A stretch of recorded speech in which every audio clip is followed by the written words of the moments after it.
de inflação galopante, de desemprego, de escassez de víveres, de desconfiança para com os sociais-democratas, com os republicanos, acusados de serem intriguistas, de entregar o país ao inimigo. Um sentimento de humilhação que fica ainda mais alto, fica maior, depois do Tratado de Versalhes, que foi assinado depois da convocação da Constituinte, depois da instalação dos trabalhos da Constituinte, mas antes ainda da promulgação da Constituição de Weimar. Ora, portanto, é promulgada essa Constituição, sai vencedora a social-democracia alemã, e nós temos, portanto, a emergência de inúmeros críticos dessa Constituição. Logo em seguida nós vamos falar sobre essa questão. O principal crítico, como sabemos, foi Carl Schmitt. Ele fazia uma crítica severa, dizendo que era uma Constituição que, por um lado, rendia homenagem ao Ocidente, por outro lado, era uma Constituição que rendia homenagem ao Oriente, é uma Constituição dividida em duas partes.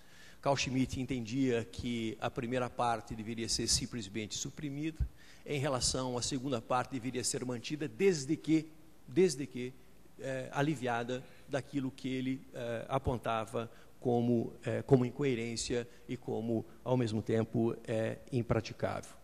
É claro que essas críticas que foram formuladas por Carl Schmitt e por muitos juristas são críticas que, de alguma maneira, eram contemporâneas do espírito do tempo. O espírito do tempo, o momento, era um momento de profunda desconfiança para com a democracia. Por um lado, você tinha um forte sentimento de admiração, mas desconfiança ao mesmo tempo, em função da experiência soviética. Por outro lado, você tinha uma desconfiança enorme para com o liberalismo, e particularmente o liberalismo econômico. Desconfiava-se ao mesmo tempo que as instituições políticas do liberalismo não conseguiriam dar conta da sociedade industrial, da sociedade de massa, não conseguiriam responder, portanto, às demandas de uma democracia de massa.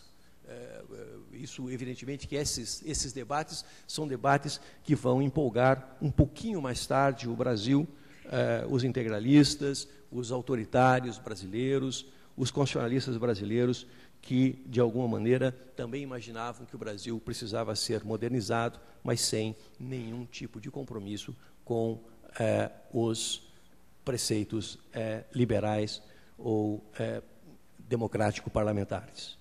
É o caso, por exemplo, naquele primeiro momento de Francisco Campos, Santiago Dantas, Miguel Reale, Oliveira Viana, Temístocles Brandão Cavalcante e, mais ou menos, João Mangabeira, que, embora ensaiasse adesão a esse tipo de discurso, por outro lado, professava um forte discurso orientado para a esquerda. Podemos falar, portanto, que esta Constituição foi uma Constituição que obteve um sucesso absoluto, a tal ponto que nós hoje estamos falando sobre ela, mas, ao mesmo tempo, foi uma das Constituições mais criticadas na história do constitucionalismo. Entre os liberais, imaginava-se que uma Constituição, naquele momento, deveria se limitar a uma instrumentalização da ação governamental. Portanto, uma Constituição como instrumento de governo. Eventualmente, se aceitaria uma Constituição garantia, uma Constituição que apenas circunscrevesse os direitos individuais, os direitos de primeira geração e a organização do Estado. Portanto, uma Constituição modesta.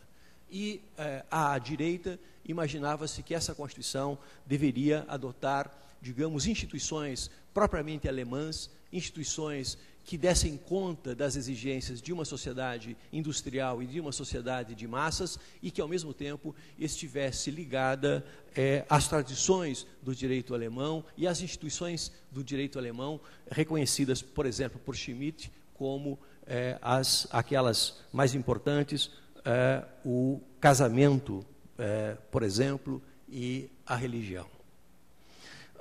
Portanto, o que nós temos aqui é uma Constituição diferente disso tudo, né? Uma Constituição que, como disse para vocês, inaugura um novo momento. Exatamente porque essa Constituição tinha por objetivo, e isso é o que dizia claramente Hugo Preus, que foi aquele que redigiu, digamos assim, um anteprojeto, tinha por objetivo a profunda alteração da sociedade alemã, notadamente através da ordem econômica, e social.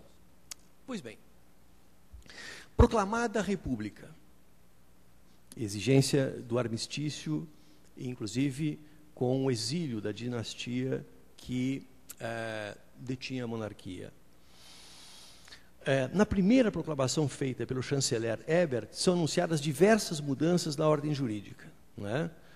Os preparativos para as futuras eleições, mudança na legislação eleitoral, mudanças de natureza social, mas, ao mesmo tempo, manifesta-se a partir daí uma extensa intervenção estatal, tanto no aspecto do controle, como também da participação do Estado na economia. Portanto, as ideias da social-democracia, nesse momento, preponderavam no sentido de erigir um genuíno estado de bem-estar social. E a social-democracia, nesse momento, consegue um acordo tático com as Forças Armadas, porque as Forças Armadas queriam evitar, evidentemente, um caminho mais radical, que era o caminho do comunismo, que assustava as Forças Armadas. Portanto, a social-democracia operava para as Forças Armadas uma espécie de contraponto a este comunismo.